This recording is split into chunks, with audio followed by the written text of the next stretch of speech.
folks, hello and welcome to Tavern Chat. Yes, it's late on a Saturday night. Yes, Rich and I did Gamer's Health earlier today. Yes, it's an AC in the background. Why am I not opening the window up on a night that's relatively cool? Because my neighbors, if you listen to Gamer's Health, they were partying at 7. It is now 11:30. They have not ceased partying. We probably got another 2 hours, 2.5 hours of party left into them. So that's why there's the sound of the AC behind. So up here on the screen, we have an article from Gizmodo. And forgive me for using Gizmodo as a source, but hey, shit happens.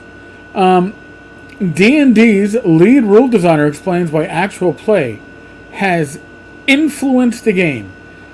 Now, I don't know if it's so much actual play or if it's the move to VTT gaming, and I'm going to tell you why in a second. Dungeons and Dragons is undergoing a popularity boom unlike anything in its existence. Now, this again is a reason why I don't believe we are seeing a 6th edition anytime soon. By the way,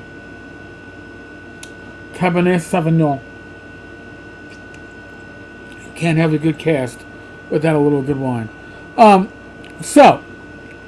even more, have turned it into its own kind of show. The actual play genre of streamed campaigns has shot to its own level of transmedia boom.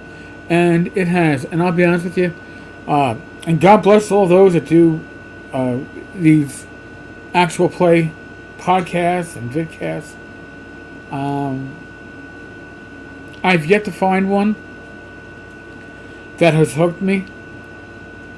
I'm sorry. If I want to enjoy a game, I guess the last one that I actually listened to, and this is gonna show my age, when it was it Drunks and Dragons or Drunkards and Dragons, and that's when I was still commuting back and forth to work 5.5 years ago.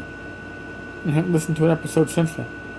So, save it what you will. So it's natural the team behind the game has moved to accommodate this new kind of D&D storytelling more and more within their rules. The short answer is yes. It does influence us the way every type of D&D play influences us. Jeremy Crawford, D&D's principal rules designer, told press in a recent event. Okay, well, I understand the actual play, but I'll tell you what I think it is.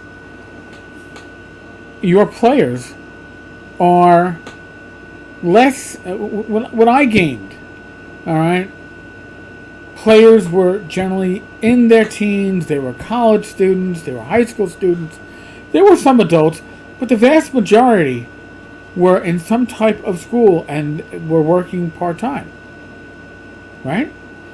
And maybe the campaigns moved to when they were working full-time, and in that case you could devote a full Sunday and game from 2 to 8 and devote 6 hours to gaming. But we don't have that anymore in this time frame, right? And if you're doing a VTT game, why are you doing a VTT game? Because everybody has a schedule you have to work around. That really was... VTTs are for convenient.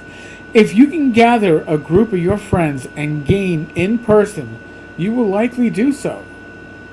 But schedules suck, right? And you have family responsibilities and kid responsibilities, and a lot of jobs that were Monday through Friday, 35, 40 hours a week, are now work from home, yet your responsibilities might include being on call on a weekend, right? I've seen that with my old gaming group. So, the ability to run something in 3 or 4 hours, maybe less, 2.5, is nothing new. Now, yes, people are watching stuff on VTTs, on these actual plays, right? Actual plays are happening at a table. Some of them are actually happening via VTT. And people get the expectation of like, well, I'm watching this gameplay, and it's edited down to an hour and 10 minutes. Really? Oh, I thought every game was because they're editing out the bullshit, right? When you're gaming with your friends, how much of the time is gaming? How much of it is bullshitting? I don't know. Even when I do a VTT with established groups that I've formed over the years, if we have a 3.5 hour session, 30 minutes, 60 minutes is bullshit. Not all in the beginning, not all at the end, but spaced out in between, and the potty breaks. So yeah, you're probably getting 2.5 hours of gaming in. On an actual play, they're editing out that low dead time. So now the expectations are I should be able to run a D&D session, a game session, of one of these RPG things in 90 minutes or less. I don't know if those expectations are realistic. But I will say this. At a convention, if I have a 4-hour time slot, in my mind, I need to accommodate 3 hours, maybe 30 minutes of actual gameplay. I'm expecting bullshit in the front and a wrap up at the end. I don't want to go over my allotted time, and I don't want to be lower than an hour less than the allotted time. If I have a 4-hour time slot, I need at least 3 hours of gameplay. Now, if I am Wizards of the Coast, I would say, well, you know what?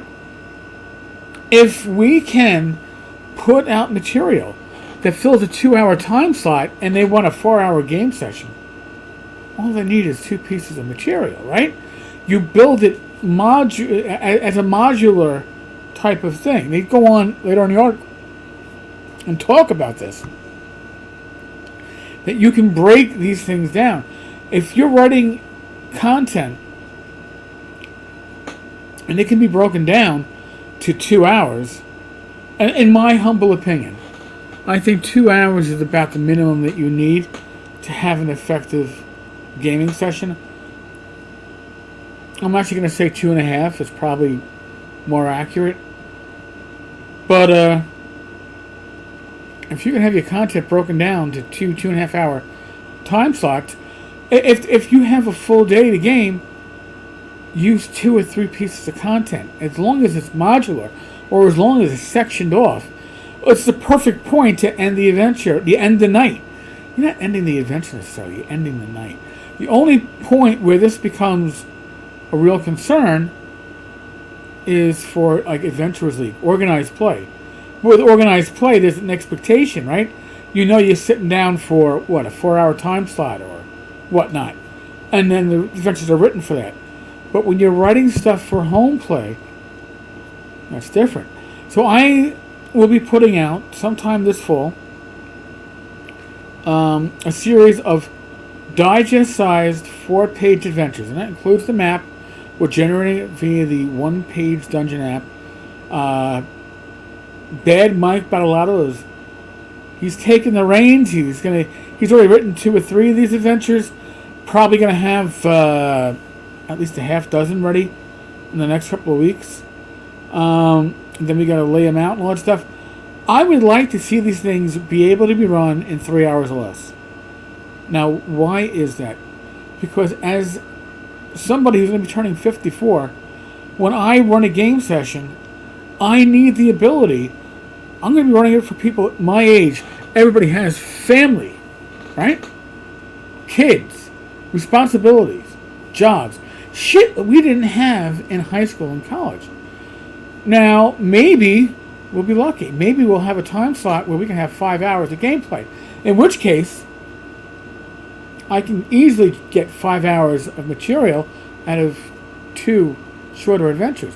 Or I could take a longer adventure and figure out where is my, dare I say this, comes from computer RPGs, where's my save point? Where's the point where I can go, it's a good spot to stop? And then pick it up in a week or 2 weeks or a month, whatever your rotation is, for your game group. So what they're talking about here is nothing world-stopping. It isn't. But it's interesting to see Wizards of the Coast talk like this because their adventures by necessity are much longer than this, which means that their adventures are going to be broken up into smaller pieces within that content. And it's not just 5e, it's OSR Gaming, it's Call of Cthulhu, it's Warhammer Fantasy Roleplay. All of these games, assuming that your group has, again, real world responsibilities, you have to be able to accommodate shorter play times than many of us experienced 30 years ago. That's the reality of the world. You know? I do know when I was play testing D&D Next, and when we progressed that group to where I was running Osric and then Axe, we started at 9:30 at night on a Saturday night and ran to 1:32 in the morning. But then again, I was 10 years younger. I don't think I could do that now. I don't think I have it in me. My limit is probably about 3.5 hours of attention span. And I think that the current group of gamers, even the younger gamers, have more responsibilities in the real world. Again, I'm holding up two fingers for those listening at home that aren't watching the video. So I'm doing my quotation marks. And they have more responsibilities in the real world than a lot of us had when we were gaming 30 years ago. But I'd like to hear your thoughts on the matter. So, this is actually on Gizmodo. I will link the article. The article is just a starting point for this conversation. I'd like to hear your thoughts. How long should a game session be? What's the minimum? Not the maximum. I know the maximum is you game all night till everybody fucking passes out at the game table. Not from drinking. From pure fucking exhaustion. And everybody wakes up like 4 hours later and continues gaming. That was the dream when I was in my young 20s. I understand that. I'm talking reality time. Whether you're in your 20s, we have listeners in their 20s, viewers in their 20s, whether you're in your 60s. I'd like to get your feedback on what you think that sweet point is for a game session. I want to say my sweet point is still 4.5, 5 hours. I think my reality is 2.5 to 3. And probably closer to 2.5. But, again, your mileage may vary. Let me know in the comments to this, or let me know via voicemail. I listen to all the voicemails. Tavern Chat Vidcast voicemail is 347-509-5168, or if you're listening on Anchor, you can listen and leave a comment on the Anchor app. As always, folks, we are still in the midst of the world of COVID. I am immunized. I have comorbidities up the ass. And for me, the whatever risks that we don't know about the shot was greatly outweighed by the risks that I would take if I didn't take the poke in the arm. Isn't that how the UK talks it? We got a poke. They poked me in the arm. Well, I got me immunization poke. I am not a medical professional. All right, I am not giving advice.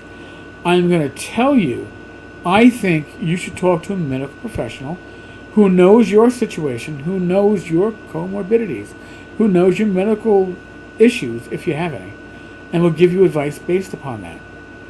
You can't help others if you yourself are not safe. Be safe, be well, God bless, roll those dice, and I will be back again tomorrow, which will be Sunday, right? Oh my God, this is like a bonus episode. God bless, folks. I will talk with you all tomorrow. Oh, yes, right. Knock on wood. All right, folks.